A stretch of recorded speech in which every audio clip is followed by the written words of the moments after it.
Hi there. Yeah, I got new glasses. They're a little bit too big. My other glasses broke. Anyway, I'm gonna take these off. They just look awfully silly.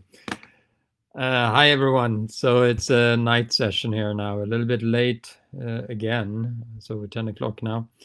But I thought I'd update you a little bit on the stuff that I'm doing that does not have to do anything about birds and about colibri expeditions, really, but rather the things that I'm watching and reading right now. So first, yeah, after many years of not having any sort of streaming services, we finally caved in and got Netflix. And this is my third try. So before there wasn't really much to watch in Peru because everything is sort of adapted to the rights, etc. And it was mainly just crap 2 years ago. But now there are quite a few good shows and especially some good movies that you can see. And in February, these very well known films from Ghibli's studios in Japan were released on Netflix all over the world except Canada, US, and Japan. They're not on Netflix, but in the US you can watch these films on HBO Plus. Uh, and these are animated films from the Ghibli studios, and one of the most famous one is the one that I'm watching right now called Spirited Away. Been talked about a lot in Tim Ferriss's podcast, which I am a fan of. And having visited now Japan 4 years in a row, I've gotten more and more interested in the culture. I'm trying to study a little bit of Japanese also on Duolingo. And I've started watching this film. I haven't watched all of it. I've done 2 sessions. I usually do that on my treadmill as I run. And now, as I can run outside, I haven't really been watching for any longer sessions. But I have about. But then again, I don't want to. I don't want to finish the film too fast. It's really a great story, bit fantasy and very nice backdrops to the animated setup as well. So I read up a little bit on Ghibli Studios. There are some other very famous films here on that same genre. My Neighbor Totoro is one, and Princess Mononoke is another one. And there is you can actually visit the studio, I found out, in Tokyo. So I'm going to try to do that next time I'm going next year and go a few days earlier. And apparently it's very there are very long lines and hard to get tickets. So you have to get the tickets well in advance, and it's for a specific time during the day. Once you get in, you can stay most of the day, and it's supposed to be a fascinating experience. They've compared the Ghibli studios to Japan's answer to the Disney studios. They have produced a lot of very famous films in the last 2 decades. So that's about that. And additionally, so let's see what. Yeah, I've started reading quite a bit also lately, partly because I'm able to use my daughter's library card and my daughter in Sweden's library card, and so I can get some Swedish books downloaded to my iPad and on loan. And what I have been reading lately has been a incredible detective story set in the end of the 18th century. And the first part, it's a Swedish debutant. His name is Niklas, Night and Day. Natt och dag is his last name. Natt och dag means night and day. He's from a what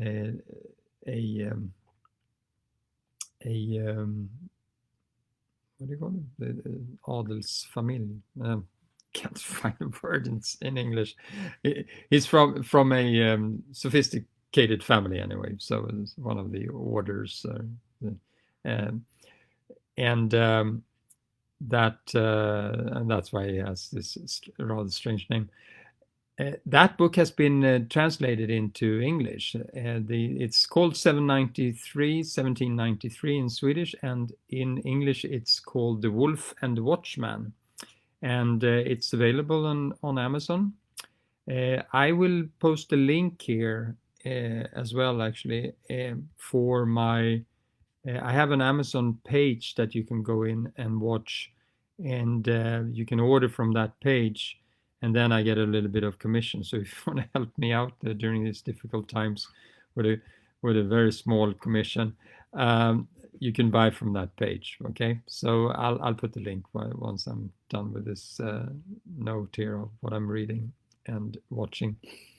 So anyway, I read that first part, and it's a really weird story. This guy who's some sort of the Watchman, yeah, he finds this body in this swamp in the middle of Stockholm in the late 18th century, and it's totally mutilated. It's got no arms and it's got no legs.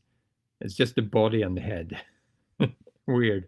And it turns out when they sort of look at the body that these the arms and the legs have been cut off at different times because there's a different healing process on each and every one, and that the person in question was alive when this was done. And that's sort of the your backdrop to this story. It's a great story, and it really takes you back to this rather dirty and smelling and awful late 18th century Stockholm. It's a bit Dickensy in the way that the ambience is described. You sort of feel the same sort of feeling that when you're reading something like Oliver Twist or something by Dickens. It's the same sort of feeling. It's a brilliant book. Highly recommended. And so I read that about a month ago, and now I've just finished part 2. It's supposed to be a trilogy. Only 2 volumes are published so far. The last part, I guess that'll be 1795, because this one was 1794, will be published next year. The second part is also great, but I was a little bit disappointed with the end, but I guess it's because it's not really the end, so maybe that's why. It was sort of, the ends felt very hurried, but all the story leading up to that was absolutely brilliant. So that second part has not yet been translated, or at least not published yet in English, but it's out in German, I saw, and probably a few other languages as well. And it wouldn't surprise me that if it's out very, very soon as well. Okay, so what else am I reading? I actually have a few things that I'm sort of jumping back and forth on. Oh yeah, there's a really great book that I don't want to finish either. I just want to prolong. It's about the a American reporter in Japan, and he was an exchange student. His name is Jake Adelstein, and he wrote a book called Tokyo Vice. It's got a few years now, but and I read that. I came just across it because I've been traveling to Tokyo, and I thought, that's an interesting title. Let's read that. And it turns out it's great. This Jake guy, he learned Japanese perfectly and started working as a Japanese reporter on a large Tokyo newspaper, and he's covering the police beat in Tokyo, and that's everything from prostitution, the Japanese mafia, the yakuza, um, trafficking, you name it. Everything is in there. It's a really great read. It's a memoir covering some 10 years, and I'm about halfway through, but it's brilliantly written, and there's some insights into the dark sides of Japanese society, and quite interesting, indeed. So that is also highly recommended. And then I also have been reading for a while now. I've put it down for a while, but I started it again. I'm reading a book about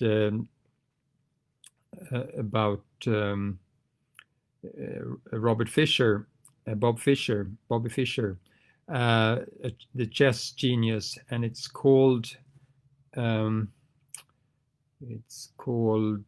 Fischer. Yeah, the Cold War. I have to look at my iPad and see what it's called. Fischer Goes to War. Yeah, Bobby Fischer Goes to War, and it's by David Edmonds. It's got a few years, this book, but it's about that famous match in Reykjavik on Iceland for the world title in 1973, I believe, and it was in the midst of the Cold War, and how this sort of put the backdrop to this chess tournament. And Fischer being like the spoiled child, not very sympathetic to start with, but at least when you when you read all his sort of strange behavior, etc., you kind of understand the back story of this as well. There's a lot of sort of side stories developed as the matches go along, and a little bit about the setup also with the Cold War, who's involved, and how this actually becomes on the highest level. It's a very sort of it becomes with a lot of weight. It's a chess game really, but just because it's in the midst of the Cold War, it became so much more important and so much more symbolic than it would have if it would have been like two Russian grandmasters playing each other. This was very much a game on life and death, really. It was that important. So again, a very good read. It does help if you know chess, so you can actually look at the games and see Bobby Fischer's genius. There's some great games there that you can look back at, and there's all these games. What I usually do is that I look at them on YouTube. There's a chess guy there. I should probably look him up here. That does all the sort of big chess games. You name it. He's done quite. Agad Mater is the guy that I'm usually listening to when trying to see the games, and you can see all these games. They're all analyzed and explained, and it's a fun way to if you don't have anything else to do, to watch chess game on YouTube. You may know that I've been mentioning this before in my blogs and so forth, that I played chess as a child, and I have sort of restarted my playing chess again, but I don't have time to do games for long periods of time. So usually what I do is that I do on correspondence, what used to be correspondence chess. Now it's like you can set it for 3 or 5 days for each move, and when you have time you can do more moves, but I usually like to have like one move per day or sort of in that order, very slow. And then I do chess puzzles as well, and that's a nice sort of hobby of mine. But yeah, so that was set in Reykjavik, and as if you remembered, I've just finished watching a Netflix series called The Valhalla Murders. That was a great Nordic noir series. If you have not seen that, enjoyed it a lot. And I did that when I was sort of had to do more treadmill running than I have to do now.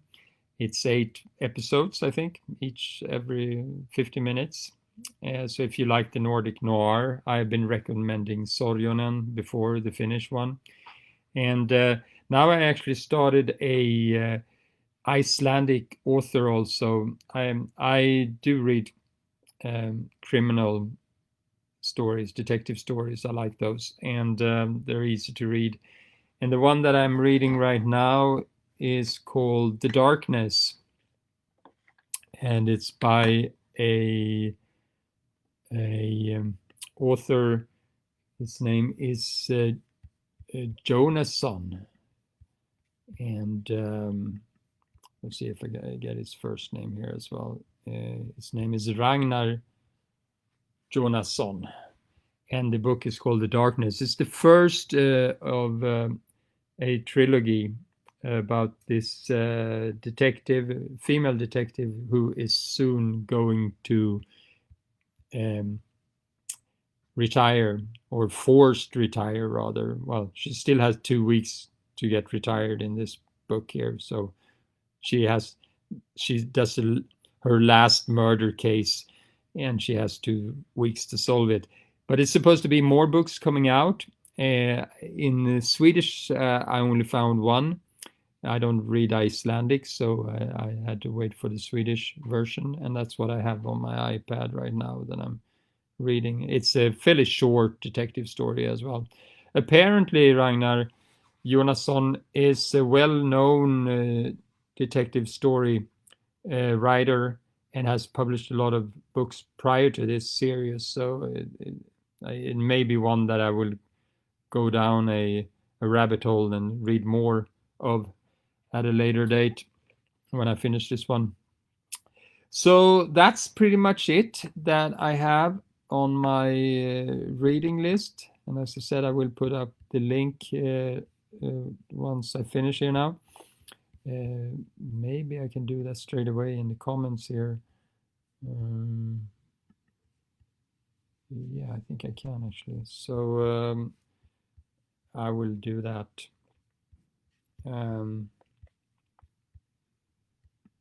Yeah, here we go. All right, so I'm putting this in the comments right there. Okay. One more thing before I go. I got some news today about my